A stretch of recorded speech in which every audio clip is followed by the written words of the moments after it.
Ke taman bunga kita bertamasya, menghirup angin harumnya bunga. Hari ini kita akan beda lagu penuh makna, runtuh cerita hati yang terasa. Kenalin, aku Rati Widiasari, selaku host di episode kali ini. Nah, di sini ada satu narasumber yaitu Kak Michael. Halo semuanya, annyeong. Oke, hari ini kita akan ngebahas apa sih Kak? Ngebahas soal apa sih Kak? Oh, hari ini katanya mau bahas soal lagu runtuh ya. Iya. Nah, pasti seru gak sih Kak lagu-lagu ini tuh? Melo-melo seru ya harusnya sih ya. Iya. Karena Fiersa Besari cukup terkenal kan. Iya. Tentunya juga relate gak sih sama kita semua nih, dari lirik-liriknya gitu. Mungkin yang bucin-bucin relate sih ya. Iya. Oke Kak, aku mau tanya nih Kak, boleh nggak? Boleh. Oke, jadi gimana sih Kak menurut Kakak, persepsi Kakak secara sudut pandang nih tentang mengenai lagu runtuh ini itu kayak gimana? Sebenarnya kalau bicara soal lagu runtuh ya, penyanyi aja Fiersa Besari orangnya memang cukup puitis ya. Iya. Sebenarnya, dan dia itu aliran-aliran indie gitu kan. Tapi aku sejujurnya tidak terlalu suka aliran-aliran indie gitu. Terus lagu-lagunya yang cukup puitis bagus sih sebenarnya, kayak kita tuh puisi tapi kita nyanyikan dengan sebuah melodi. Nah, jadi menurutku kalau bicara soal nadanya, progresinya, karena aku kan backgroundnya juga musisi gitu ya. Jadi ya menurutku cukup kayak buat kayak tenang gitu ya. Terus liriknya juga puitis, kata-katanya itu bukan kayak apa ya, bukan pakai kayak kata orang ketiga, tapi kayak bukan orang pertama tapi kayak orang ketiga gitu. Gitu. Jadi kalau kalian tahu belajar bahasa Indonesia kan ada first person atau third person, jadi orang satu atau orang, jadi itu kayak orang ketiga gitu. Nah, jadi apa ya mungkin itu apa yang mereka alamin ya, jadi ini nulis liriknya jadi mereka ungkapkan lewat jiwa mereka lewat lagu itu. Jadi bagus aja sih menurutku, sekalipun aku nggak terlalu suka ya lagu indie. Nah, menurut pandangan kakak nih, dari lagu yang menggambarkan sebuah situasi orang-orang di sekitar kakak, misalkan kayak ada nggak sih kak di sekitar kakak mungkin saudara atau gak teman gitu yang relate banget sama lagu ini? Relate dari segi apa ini? Mungkin kayak misalkan sedih gitu, habis gitu kayak bener-bener kena apa, kayak ya banyak masalah gitu loh relate-nya sama lagu ini. I think bukan cuma orang di sekelilingku, tapi aku yakin semua orang itu pasti punya namanya tekanan di dalam kehidupan, punya masalah, pasti semuanya itu kompleks. Bukan hanya aku dan orang-orang di sekelilingku yang mengalami. Keluargaku pastinya iya, papa mamaku pastinya iya. Setiap manusia pasti punya rasa titik di mana dia merasa kesepian. Setiap manusia pasti dia punya titik di mana dia merasa terluka, pasti, karena kehidupan itu dinamis ya, kayak gitu. Kita nggak ada yang tahu besok Tuhan mau ngizinin hal-hal apa yang buruk terjadi di kehidupan kita. Tapi aku percaya setiap proses, setiap hal yang di dalam hidup kita terjadi, baik atau buruknya, terutama buruknya itu bukan jadi kita itu apa ya, jadi kita itu orang yang apa ya, tenggelam, orang yang jatuh di sana, orang yang putus asa, orang yang nggak punya masa depan. Karena aku percaya setiap orang itu pasti punya mimpinya masing-masing, pasti punya tujuannya masing-masing, pasti ada satu hal yang mereka perjuangkan gitu sih. Jadi pasti kalau bicara relate, bukan orang di sekeliling wajar, tetapi semua orang pasti, kalau di liriknya kalau nggak salah ada kata kesekian dan tersakiti ya, terluka ya. Jadi menurutku semua relate sih harusnya. Oke. Untuk selanjutnya nih kak ya, menurut kakak tuh bagaimana cara yang benar gitu kak untuk mengatasi kesakitan dan rasa sepi gitu yang dihadapi dalam kehidupan ini? Mengatasi rasa sepi ya, sepi sama sakit. Menurutku kita itu harus utuh. Secara pribadi kita itu manusia ya, manusia itu nggak sempurna. Makanya kita butuh orang lain. Nah, tetapi ketika sudah masa remaja, masa dewasa, bahkan bukan cuma remaja ya, bahkan anak-anak kalau udah mengenal rasa suka sama lawan jenis, itu menurutku nggak bisa menjawab kesepian kita. Kayak gitu. Kamu punya pacar, kamu punya ya seseorang yang apa ya selalu menurutmu orang yang paling kamu suka banget, itu sayang banget, itu belum tentu bisa menjawab rasa kesepianmu. Kayak gitu. Menurutku kita harus utuh dulu secara pribadi dengan apa yang kita punya. Kayak gitu. Jadi kita itu gak gampang mudah terisi dengan hal-hal yang apa ya istilahnya, kita itu carinya itu kita tuh sebenarnya kayak kita punya sesuatu, kita punya di dalam ini, di internal ini kita punya sesuatu, tetapi kita tuh cari di luar gitu loh. Jadi kayak kamu secara nggak langsung kamu itu meminta orang lain itu untuk mengisimu, padahal belum tentu orang lain itu bisa mengisi, tetapi nggak bisa sefull itu, seutuh itu. Kalau kita nggak bisa kayak utuh, kita itu akan mudah apa ya bergantung sama orang gitu. Jadi kalau aku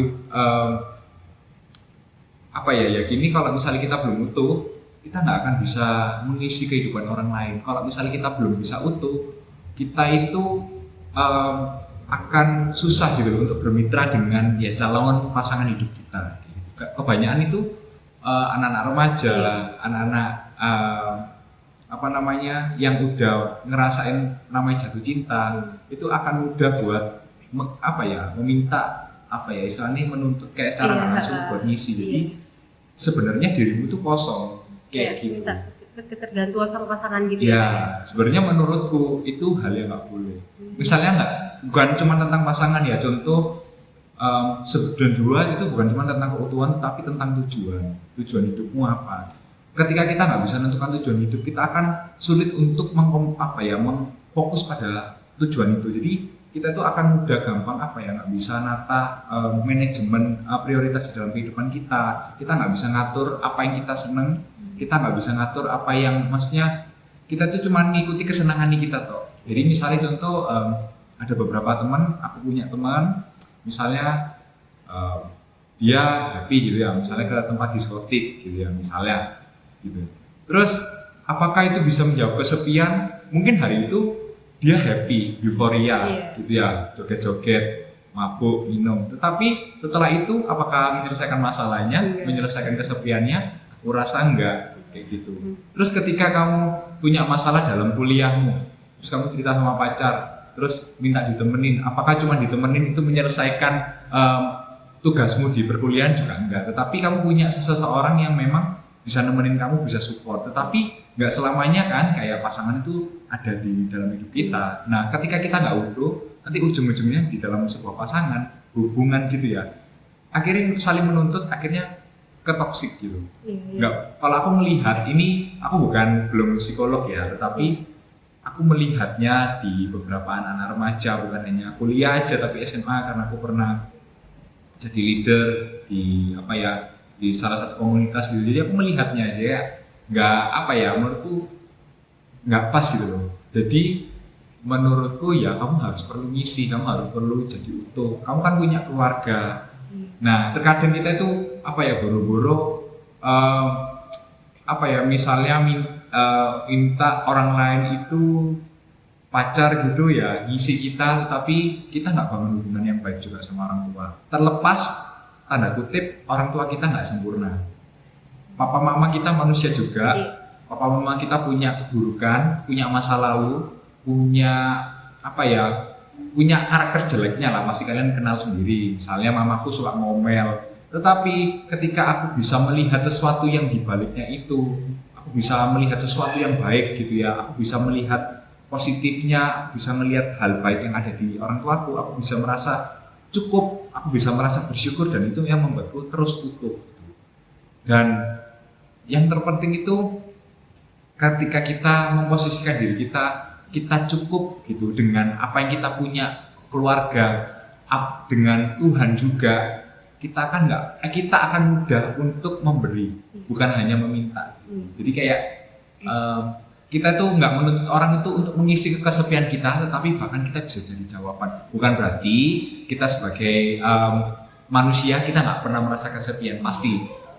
Terutama aku aja sebagai anak kos sekarang merantau di Surabaya dari kota Probolinggo, sebenarnya nggak jauh-jauh juga. Cuman aku merasakan pasti ada momen dimana kesepian, pasti gitu. Pasti ada momen dimana kita tuh butuh seseorang. Nah, kalau kalian nggak pernah merasa cukup, merasa diri kalian, prinsip kalian kuat, kalian akan mudah jatuh di sana. Gitu sih menurutku. Gitu. Oh my god, terharu banget kata-katanya, bener-bener wow gitu ya. Mungkin nanti kalian di rumah mungkin wajib banget sih ini mendengerin kata-katanya Kak Michael nih, wajib banget, apalagi kayak yang lagi kesepian terus habis gitu sedih-sedih nih tentunya. Oke Kak, pertanyaan selanjutnya nih, kan ada liriknya nih, ku terbangun lagi di antara sepi hanya pikiran yang ramai. Nah, apa yang ingin kakak sampaikan nih tentang perasaan yang ada di dalam situasi tersebut gitu? Kalau menurutku, aku nggak setuju dengan terbangun dengan kata sepi ya. Kenapa? Aku setiap malam aku selalu berdoa, maksudnya aku punya harapan buat besok pagi. Walaupun ya, tadi kan bilangnya pikiran yang ramai, kita itu pasti punya masalah kompleks ya. Jadi aku nggak setuju kalau misalnya kita bangun dengan kesepian. Tapi ya mungkin kita sendiri ya, tapi nggak boleh kita tuh merasa lonely. Nah, jadi setiap kali aku berdoa menutup hariku, waktu aku berdoa sama Tuhan, aku berharap ketika aku besok bangun pagi, aku cuman penuh dengan hati yang gembira, hati yang penuh sukacita dan hati yang penuh damai sejahtera. Sukacita itu maksudnya hati yang gembira, damai sejahtera itu hati yang tenang.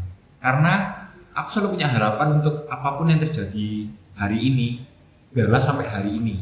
Gitu. Jadi kalau kalian ada masalah sama seseorang, usahain selesaikan sebelum matahari terbenam. Jadi siapapun itu, kalau misalnya kalian perlu memutuskan sesuatu atau berhubungan dengan orang, rasanya itu masalah, kalau bisa itu sebelum terbenam. Jadi ketika kamu tidur nanti, minimal itu kamu besok punya harapan. Tapi kalau memang belum selesai untuk hari ini sebelum matahari terbenam, oke, berarti aku ketika aku bangun pagi, aku sudah tahu aku mau kemana, aku mau berjalan kayak gimana. Jadi setiap bangun pagi itu menurutku setiap waktu hari-hari yang aku punya itu nggak boleh aku sia-siain. Aku hari ini masih 19 tahun, puji Tuhan, dan maksudnya aku masih belum umur 20, tapi aku tuh menghitung hari demi hariku, kayak dari hari ke bulan, dari bulan ke tahun. Tentu aku lulus nanti mungkin perkiraan kalau misalnya nggak kelebihan ya, semester 8 berarti aku lulus di usia 22. Nah, untuk menuju di sana, hari-hariku berharga itu dimulai dari aku ngitung hari ini. Jadi aku selalu punya harapan, apapun yang terjadi, disakitin, bahkan mungkin tiap malam, bahkan waktu aku berdoa mungkin aku bisa menangis gitu ya, di dalam hadirat Tuhan. Tetapi aku selalu punya harapan, Tuhan besok aku cuma tidur, Tuhan aku tidur, tolong ngasih aku ketenangan, kasih aku damai sejahtera. Aku besok bangun pagimu dengan hati yang sukacita, hati yang bergembira. Sekalipun masalahku belum selesai, sekalipun aku berada di dalam titik terendahku, sekalipun aku merasa kesepian, kayaknya aku nggak punya siapa-siapa di dunia ini, gitu ya. Tapi aku selalu bangun dengan sebuah harapan. Jadi pikiran boleh kacau, pikiran boleh tetapi menurutku kalau udah bangun pagi, oke. Nah, jadi sekalipun kalau masalah belum selesai, selalu memiliki harapan. Jadi kamu nggak boleh bangun dengan hati kesepian lagi, tapi kamu bangun dengan hati yang punya harapan.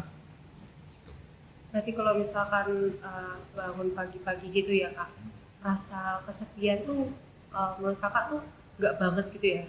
Nggak sih, karena setiap kali aku tuh menyelesaikan masalahku tuh harus sebelum aku tidur gitu. Jadi mungkin masalahnya nggak selesai, tapi hati kita harus beres dulu. Harus tenang gitu ya? Iya, jadi pasti beres di sini. Jadi besok itu udah beda hari maksudku, bukan hari yang kemarin. Jadi misalnya contoh, hari ini putus gitu ya. Hari ini putus aku ya. Aku harus selesaikan ini, hatiku ini buat putus ya. Kalau bisa malam ini, mungkin misalnya menerima kenyataan bahwa aku selesai putus. Ketika aku berani memutuskan sesuatu atau putus dalam hubungan pasti punya alasan kan. Nah, aku bangun tidur, oh tinggal apa? Berarti besok tugasku adalah ya udah jalani kegiatan seperti biasa walaupun kenangan tetap terekam di otak. Gitu. Ya kan, nggak mungkin kan pacaran nggak punya kenangan, ya kan? Misalnya kayak gitu. Jadi fokusnya itu bukan kenapa kok aku putus, kenapa kok gitu. Oke, kalau sudah sepakat kita sama pasangan putus, oke, karena apa? Jadi buat apa gitu loh kalau memikirkan sesuatu yang harusnya kita itu gak perlu pikirkan, kayak membuang-membuang waktu. Menurutku aku tuh belajar untuk menghitung hari karena aku nggak mau sia-siain hidupku, aku mau hidupku dipakai Tuhan, aku mau pakai hidupku buat jadi jawaban gitu. Jadi janganlah buanglah waktu-waktu yang ada, janganlah cuman menikmati kesenangan di masa muda, tapi setiap hari, day by day, month by month, years by years itu kalian punya purpose gitu loh, ya bener ya, tujuan gitu. Jadi gitu sih. Oke. Bagus banget. Oke. Ini ada nih lirik lagi nih Kak ya. Di bagian terbiasa untuk pura-pura tertawa nih. Itu gimana sih Kak perasaan Kakak waktu pada situasi tersebut gitu? Pernah nggak ngalamin juga? Itu menurut kayak orang pakai topeng ya. Jadi tertawa dalam keadaan nggak oke. Tapi menurutku ada momen itu di mana di dalam hidup kita itu kita tuh mesti profesional kan ya. Kita harus kelihatan oke. Misalnya contoh seorang reporter ya bener ya, atau yang di depan layar itu loh. Jadi kayak misalnya kayak kamu ya contoh kayak gini ya. Soalnya hari ini lagi ada masalah, tetapi kan kita harus menyelesaikan tugas kita. Kita mesti harus profesional. Tetapi masalah kita yang di rumah mungkin belum selesai. Nah, itu menurutku hal yang nggak masalah. Tetapi kita harus punya satu ruang di mana kita itu bisa cerita, atau kita punya satu teman, atau kita punya satu komunitas, satu grup gitu ya, di mana kita itu bisa jadi diri kita apa adanya. Waktu kita bisa jadi diri kita apa adanya, kita itu bisa dikuatkan sama orang nguatin kita nguatin orang. Jadi pentingnya sebuah komunitas, pentingnya sebuah keluarga itu. Jadi kita itu manusia, kita nggak akan pernah kuat kalau kita berjalan sendiri. Kita nggak bisa ngandalin kekuatan kita sendiri. Kita perlu namanya teman, kita perlu namanya sahabat. Tetapi pastikan bahwa teman sahabat kalian itu adalah sahabat yang benar-benar sehat dan membangun. Aku kalau bicara soal berteman sama siapa aja. Dan seringkali kadang mungkin orang lihat sok kuat, tapi kadang memang ada momen di dalam hidupku mungkin aku kadang nggak oke, tapi orang lihat Michael kok kayak gini ya, Michael kok kayak misalnya keren, tapi sebenarnya aku punya banyak masalah, cuman orang nggak tahu aja. Jadi memang penting untuk kenali kehidupannya orang, tetapi untuk bicara profesionalitas nggak masalah. Setidaknya kamu punya satu ruang, komunitas, grup atau pertemanan yang dimana kamu bisa jadi dirimu apa adanya. Tetapi kalau aku pribadi, aku tuh orangnya apa adanya, maksudnya sama siapapun harus kayak gini. Tetapi ada momen dimana aku nggak bisa ceritakan semuanya ke orang lain, kayak gitu. Jadi buat aku menceritakan ke siapa itu aku pilih-pilih gitu. Bukan cuma sekedar pilih-pilih, bukan karena aku nggak suka sama orangnya, enggak. Tapi bicara soal kadang itu kita cerita sama orang belum tentu orangnya itu punya value yang sama, punya prinsip yang sama. Jadi sehingga kemungkinan, peluang buat kita semakin jatuh tenggelam, buat kita di dalam titik terendah kita itu akan lebih mudah. Tapi kalau misalnya kita punya orang-orang yang punya value yang sama, prinsip yang sama di dalam sebuah komunitas, sebuah grup, atau kalian punya memimpin gitu ya, I think itu jauh lebih membantu kamu. Kalian juga bisa kalian punya papa mama. Mungkin kalau kalian nggak deket sama teman tapi kalian deket sama papa mama, ya nggak apa-apa cerita. Kalau kalian ngerantau kan bisa teleponan kan, sekarang ada VC, ada telepon, ada banyak fitur yang bisa kita mudahkan buat cerita. Jadi buat aku ketika aku sebenarnya nggak terlalu suka kalau ketika nggak bisa jadi diri apa adanya, tapi ada momen dimana ketika orang tanya misalnya, tapi aku nggak mau cerita, aku akan dengan sopan akan jawab, sorry, iya aku bener lagi nggak oke, tapi aku nggak bisa cerita ke kamu gitu. Jadi memang aku lagi nggak oke, tapi thank you ya udah kasih perhatian ke aku, thank you udah diperhatiin. Jadi ada momen memang kita itu nggak bisa cerita semuanya. Nah, dan aku nggak suka sebenarnya memang kalau kita itu pakai topeng. Jadi usahain apa ya, sebelum memulai hari gitu ya. Tadi kan udah bilang kalau misalnya ya harus beres semuanya, kita punya harapan. Jadi buat kita itu buat seneng, gembira itu bisa transfer ke orang gitu loh. Maksudnya em, kita nggak oke, tetapi semuanya itu bisa oke. Nah, untuk menanggulangi tidak oke-nya kita perlu namanya tadi itu komunitas teman atau kita bisa cerita sama keluarga. Jadi selalu pilih ke satu ruang di mana kamu itu bisa dikuatkan, kamu itu bisa didengar ceritamu, orang bisa kenal kehidupanmu benar-benar bukan sekedar cuman denger, cuman tahu, tapi ya udah sebatas itu. Kecuali mungkin kalau cewek-cewek ya, kalau cewek-cewek kadang suka cuma didengar. Tapi kalau buat aku seorang pria itu kebanyakan bukan cuma didengar, tetapi butuh kayak jawaban, solusi gitu. Motivasi gitu ya Kak? Ya benar, gitu Oke. sih. Oke, menurut kakak nih, kakak suka lirik di bagian apa sih di lagu Runtuh ini? Dan kenapa alasannya tuh kenapa? Lirik apa ya? Aku juga hmm, aku nggak tahu sih lirik bagian mana yang suka. Cuman ya memang kalau secara aku jujur nggak tahu ya, mesti lirik sing menurutku oke, karena tadi kan aku ada beberapa statement yang memang aku nggak setuju. Tapi karena menurutku itu karena ada yang sesuatu value yang nggak sesuai buat aku. Jadi kalau teman-teman ngerasa oke relate nggak masalah sih. Tapi itu buat aku pribadi beda. Jadi lirik-liriknya mungkin nggak terlalu ada yang oke buat aku. Tapi soal musiknya oke sih, suka sih aku. Jadi kayak apa ya, kayak kita tuh kalau aku tuh ngerasa cuma dengerin instrumennya tuh kayak kita tuh dibawa jalan kayak ke suatu laut gitu ya, ke pantai, atau mungkin kita ke suatu pegunungan dan kayak kita tuh chill di sana. Jadi kayak aku rasa seperti itu sih. Kalau soal lirik nggak ada. Tapi lagunya enak. Gitu Ya, oke lah, easy listening lah. Oke. Untuk pertanyaan selanjutnya nih Kak ya. Nah, di lirik itu kan ada yang menyebutkan mereka bilang syukurilah saja gitu kan. Nah, apakah menurut kakak ini tuh lebih mudah mengungkapkan daripada melakukan itu, terutama dalam konteks lagu ini? Soal bersyukur ya, bersyukur nggak bersyukur, mudah nggak mudah itu tergantung kita sih, tergantung bagaimana kita melihat kehidupan kita dalam satu hari. Bersyukur nggak bersyukur itu tergantung kita sih. Maksudnya kayak hari ini kita ngalamin apa, buruk gak buruk, kita bisa ngucap syukur nggak. Aku selalu membiasakan diriku waktu aku nggak oke, waktu aku ditekan sama beberapa orang, aku difitnah, ada yang orang memang pernah jatuhkan aku alamin banyak hal di kampus ini dan memang nggak banyak orang tahu. Ketika aku merasa tertekan gitu ya, merasa aku merasa nggak tenang, mungkin bagian lirik ini oke sih, boleh bersyukur ya. Jadi mungkin kayak lirik yang oke lah. Jadi ya apa ya, bersyukur mudah nggak mudah tergantung kita bisa melihatnya baik nggak yang terjadi di dalam kehidupan kita.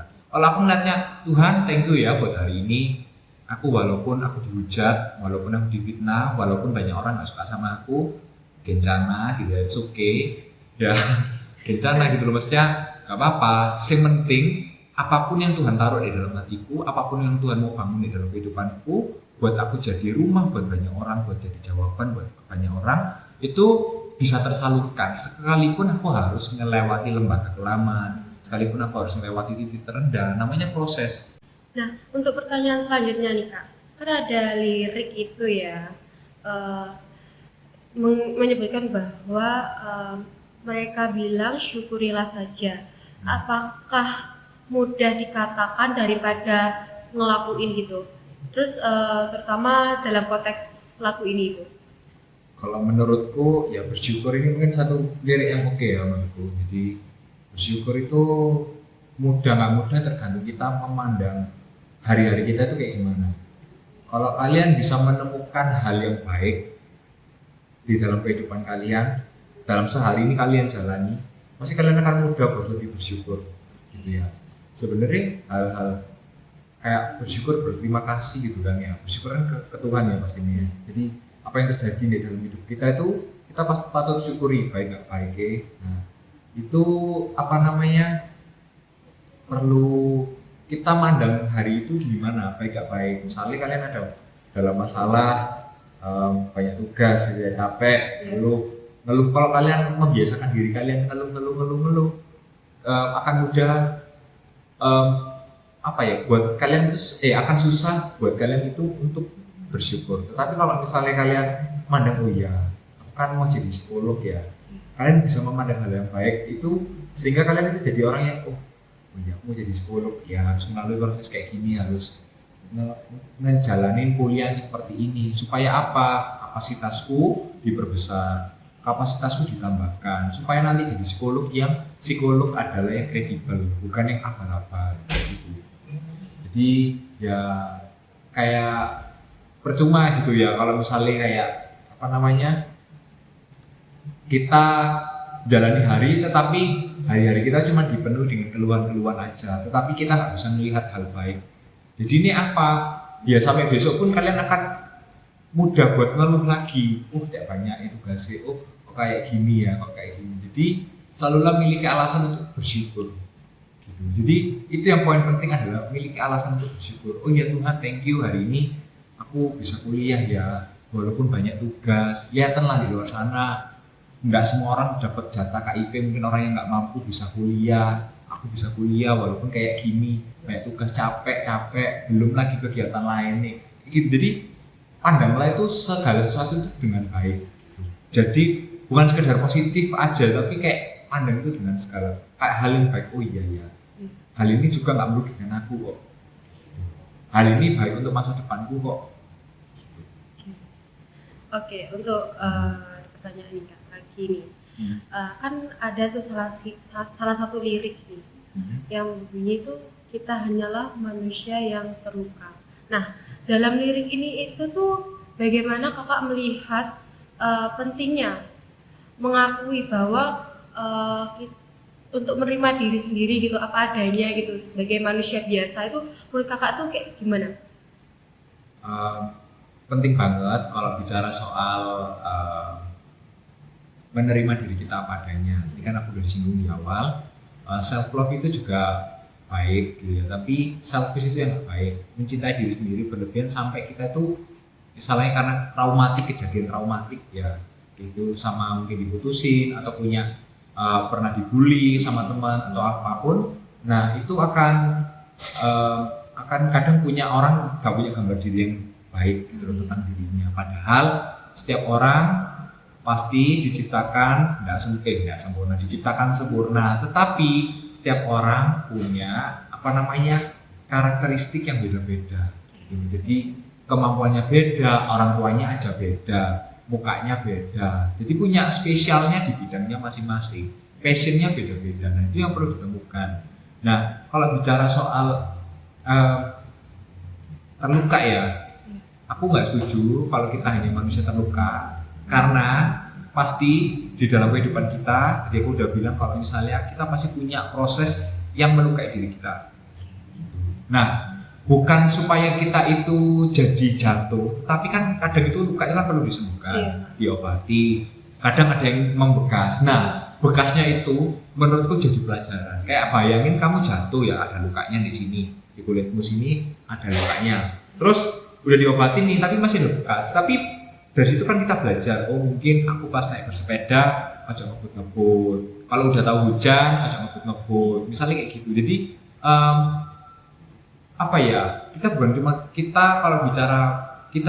kita hanyalah manusia terluka, aku nggak setuju, karena setiap orang pasti punya lukanya sendiri-sendiri. Tetapi gimana cara kita ngobatin luka kita itu yang penting gitu.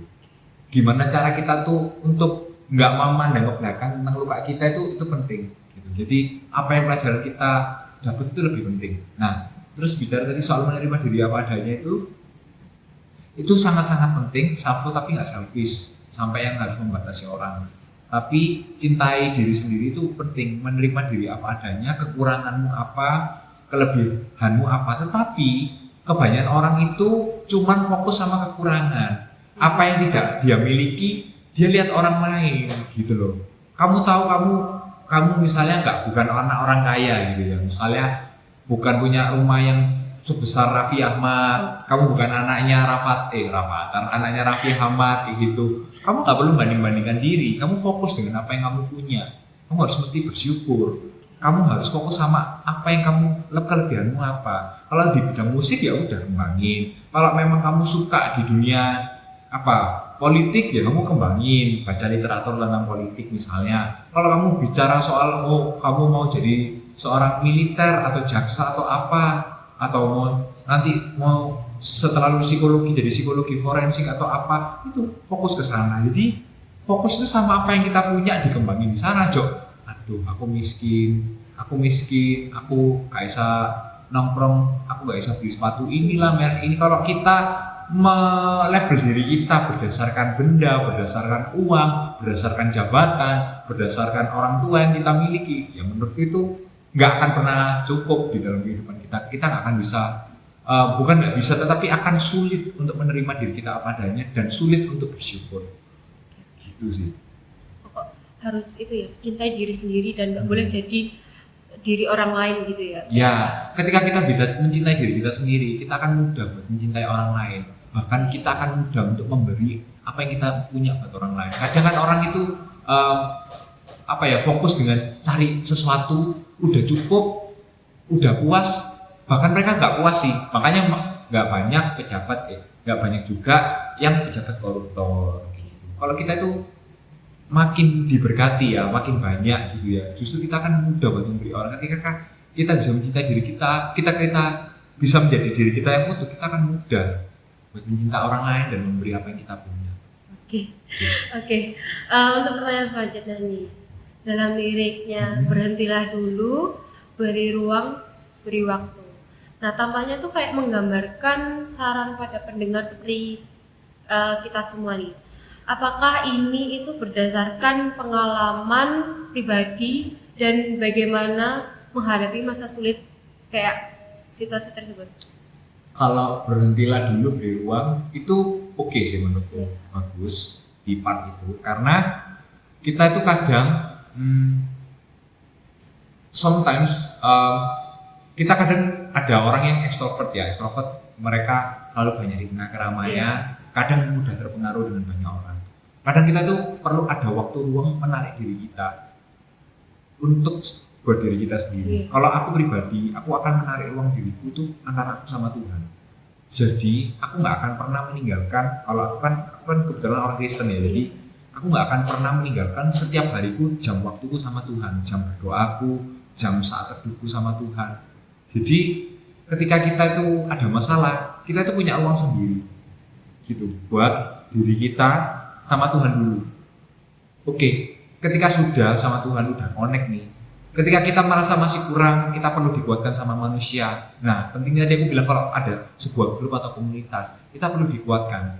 Jadi mungkin kita beri ruang di mana dengan sengaja kita menceritakan kepada teman yang sehat, komunitas yang sehat ini buat mengisi diri kita, di mana diri kita itu dikuatkan lagi, diri kita itu disupport, diri kita itu dicintai, diri kita itu kita nggak merasa kesepian. Jadi waktu kita menghadapi masalah, kita nggak akan pernah merasa sendirian, karena aku punya Tuhan, karena aku punya papa mamaku juga keluarga yang support aku terus walaupun nggak selalu stay di sini. Dan ketiga, aku punya aku punya teman-teman yang sehat, komunitas yang sehat yang selalu support aku, doain aku. Nggak pernah, walaupun aku mungkin bikin kesalahan, walaupun aku pernah ditegur, walaupun aku pernah dinasehatin, nggak semua orang mau dinasehatin. Ada orang yang hatinya bebal, ada hati yang keras, tetapi mereka tetap mengasihi aku apa adanya. Gitu. Jadi benar-benar menurutku penting banget komunitas itu membangun salah satu part untuk membangun kehidupan. Dimana aku dimuridkan, dimana aku bukan cuma mengajar, tetapi aku belajar. Bukan belajar yang kayak sekuler gitu, tapi belajar soal kehidupan.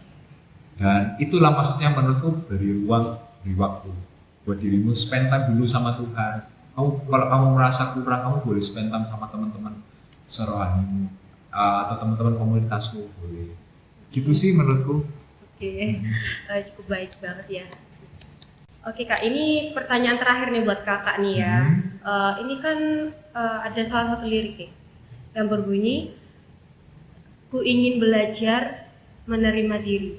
Nah, ini tampaknya tuh sebuah pesan gitu ya, pesan utama buat kita semua. Gimana sih proses Kak Michael sampai sekarang untuk sebagai pendengar untuk perjalanan kakak sampai saat ini gitu? Kalau misalnya menerima itu juga salah satu bagian terpenting di dalam kehidupan kita. Kita harus punya gambar diri yang jelas. Kita harus punya tujuan yang jelas di dalam kehidupan kita. Ketika kita sudah tahu dan kita sudah menerima diri kita berdamai dengan diri kita, dengan segala kelemahan, dengan segala keadaan, kondisi keuangan, keluarga kita seperti apa, papa mama seperti apa, cerai nggak cerai, atau mungkin kamu punya pergumulan atau masalah dengan kakak adik. Ketika kita semuanya beres dengan diri kita akan mudah menerima orang lain juga. Bukan cuman, aku rasa menerima diri kita itu nggak cukup. Menurutku cinta itu nggak cukup kita simpan sendiri. Tapi kita pasti ambil itu untuk orang lain. Nanti beda ya, bukan cinta yang kayak lawan jenis gitu ya, mesti suka-suka kayak lawan jenis kayak pacaran gitu, enggak. Tetapi kita tuh juga perlu untuk mengasihi orang lain. Banyak loh orang di luar sana perlu dikasihi. Banyak orang-orang di luar sana nggak punya gambar diri. Misalnya anak-anak misalnya kayak mabuk-mabuk gitu ya misalnya, atau mungkin anak-anak yang memberikan diri mereka di jalanan. Mereka perlu ditolong, mereka perlu dikasihi, mereka perlu dibantu, mereka perlu kenal diri mereka siapa, terus apa yang mau Tuhan bicarakan di dalam kehidupan mereka. Menurutku itu penting. Jadi mencintai itu nggak berhenti sampai di diri sendiri. Menerima diri kita itu nggak sampai diri kita sendiri, tapi sampai di momen kita bisa menerima orang lain. Dan part tersusahnya itu yaitu menerima orang lain. Waktu kalian nanti misalnya bangun hubungan sama calon pasangan hidup kalian, kalau kalian nggak pernah bisa menerima diri kalian akan susah menerima pasangan kalian. Kok kayak gini ya, ternyata kayak gini. Dan aku melihat banyak juga loh pasangan yang aku melihat mereka nggak pacaran setahun gitu ya, bahkan cuma 6 bulan terus mereka menikah. Sampai sekarang mereka diberkati punya anak, mereka hidup ya, maksudnya hidup damai. Ya, sekalipun pasti ada masalah ya di dalam kehidupan mereka, tapi mereka sampai dipakai luar biasa gitu, sampai bisa menolong orang lain gitu. Pekerjaannya dia bisa membantu buka lowongan buat orang lain. Jadi aku rasa sebegitu pentingnya sih menerima diri. Impactnya itu besar gitu. Mencintai diri sendiri itu impactnya besar gitu. Jadi ya teman-teman psikologi ya, teman-teman yang mendengarkan podcast ini ya, kalian mulai belajar lah. Jangan fokus sama kekurangan kalian, jadi fokus sama kelebihan kalian. Kelemahan kalian itu kalian perlu terima, kalian perlu aware juga, kalian perlu perbaiki. Tapi jangan terlalu mengeluh dengan keadaan kalian, kelemahan kalian, kekurangan kalian. Tetapi kembangin terus, jangan pernah menyerah. Simpelnya kalau misalnya kalian mungkin yang kamu semester 2 ya, misalnya nggak senang sama biopsikologi, bicara soal biologi sedikit, mungkin bicara anatomi, bagian-bagian otak. Kalau nggak suka ya mulailah untuk menyukainya, walaupun harus berat, walaupun harus makan itu harus punyanya banyak. Kayak misalnya anak usia 4 tahun kalau punya nasi kan perlu waktu yang cukup lama. Jadi ya kalian nikmati aja. Ya, jadi ya nikmati aja masa-masa muda ini. Yang penting kalian punya purpose yang jelas, tujuan yang jelas, kalian mau kemana dalam setahun, 2 tahun, 5 tahun, 10 tahun gitu ya. Jadi kalau kalian bisa punya itu, kalian nggak akan buang-buang waktu kalian gitu ya. Pasti di dalam kehidupan kalian nanti pasti ada momen dimana kalian bisa mengasihi orang lain, bisa mencintai orang lain, bahkan bisa membantu banyak orang di sana. Ketika kalian bisa belajar menerima diri apa adanya, nah impactnya itu sebesar itu. Jadi yuk semangat ya, jangan menyerah sama diri keadaan kalian apapun. Kalian gak akan pernah merasa sendirian, karena semuanya pasti akan mengalami istilahnya gundah gelana ya, soal ya mungkin gambar diri kalian, soal jati diri kalian, soal apapun itu semuanya pasti akan mengalami masalah. Jadi jangan pernah banding-bandingin hidup kalian dengan orang lain. Temukan passion kalian, hal yang baik di dalam kehidupan kalian, jangan fokus sama kelemahan kalian. Mungkin itu aja kali ya. Ya, itu adalah salah satu motivasi buat kalian yang di rumah nih, yang lagi mungkin sedih atau gak putus asa, lagi kesepian gitu. Oke, mungkin cukup sampai sini aja ya kak ya, Ya. bincang-bincangnya. Mungkin semoga kalian yang di rumah tetap semangat Yes. dan semoga hari-harinya cukup baik untuk Amin. kedepannya. Oke, terima kasih, sampai jumpa. Terima kasih, bye bye. Semoga hari-harinya